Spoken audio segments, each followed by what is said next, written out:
بسم اللہ الرحمن الرحیم۔ السلام علیکم۔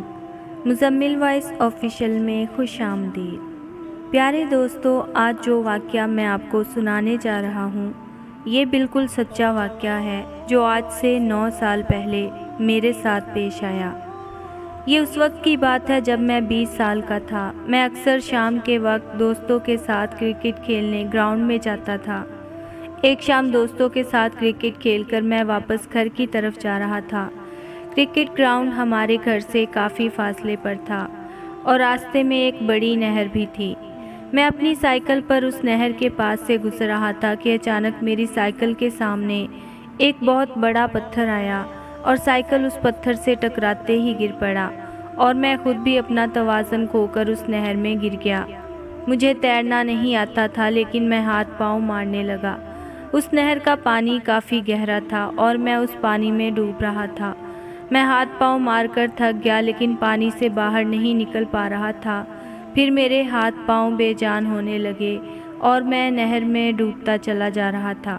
میری آنکھیں بند ہونے لگیں، پھر میں بے ہوش ہو کر پانی میں ڈوب گیا۔ اس کے بعد کیا ہوا مجھے کچھ نہیں معلوم۔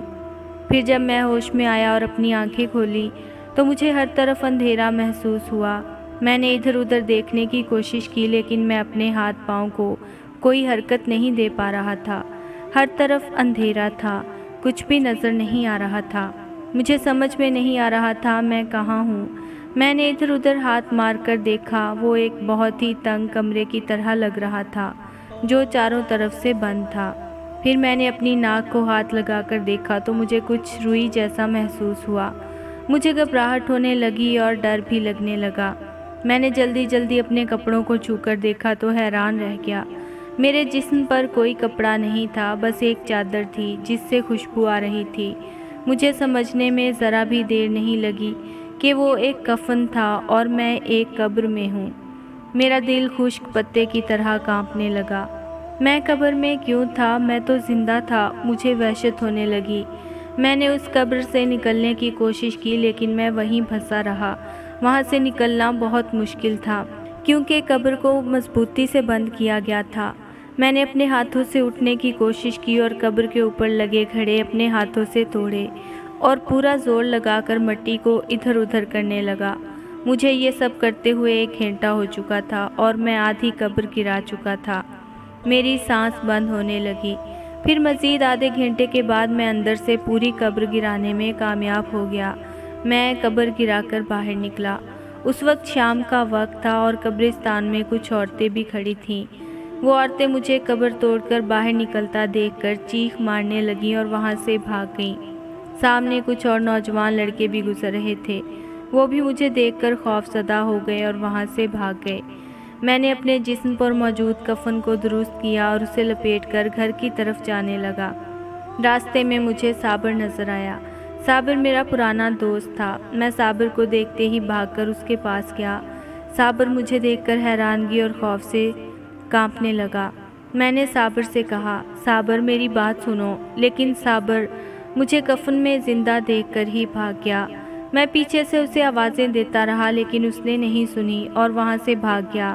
میں جانتا تھا سب مجھے دیکھ کر ڈر رہے ہوں گے اور کوئی میرے زندہ ہونے کا یقین نہیں کرے گا۔ جو بھی مجھے دیکھتا وہ مجھے روح سمجھتا تھا۔ قبرستان سے گھر جاتے ہوئے راستے میں میری خالہ کا گھر تھا۔ میں نے سوچا گھر جانے سے پہلے خالہ کے گھر جا کر دیکھ لوں۔ میں خالہ کے گھر گیا۔ اس وقت خالہ خود گھر پر نہیں تھیں، ان کی ایک بیٹی گھر میں موجود تھی۔ میں نے خالہ کے گھر جا کر ان کی بیٹی کو سلام کیا اور جب ان کی بیٹی نے مجھے دیکھا تو وہیں بے ہوش ہو گئی۔ میں بھاگ کر گھر سے باہر نکل آیا۔ پھر میں اپنے گھر کی طرف جا رہا تھا۔ میری موت کی خبر پورے علاقے میں پھیل چکی تھی، اس لیے جو بھی مجھے دیکھتا ڈر سے بھاگ جاتا۔ میری سمجھ میں نہیں آ رہا تھا آخر میں کیا کروں۔ میں جب گھر پہنچا تو میرا گھر لوگوں سے بھرا ہوا تھا۔ وہ سب شاید میرے مرنے کی خبر سن کر میرے گھر جمع تھے۔ ابو، امی اور باقی سب لوگ مجھے دیکھ کر وحشت زدہ ہو گئے۔ کچھ لوگ کلمہ پڑھتے ہوئے گھر سے باہر نکل گئے اور کچھ ڈر سے کمروں میں بھاگ گئے۔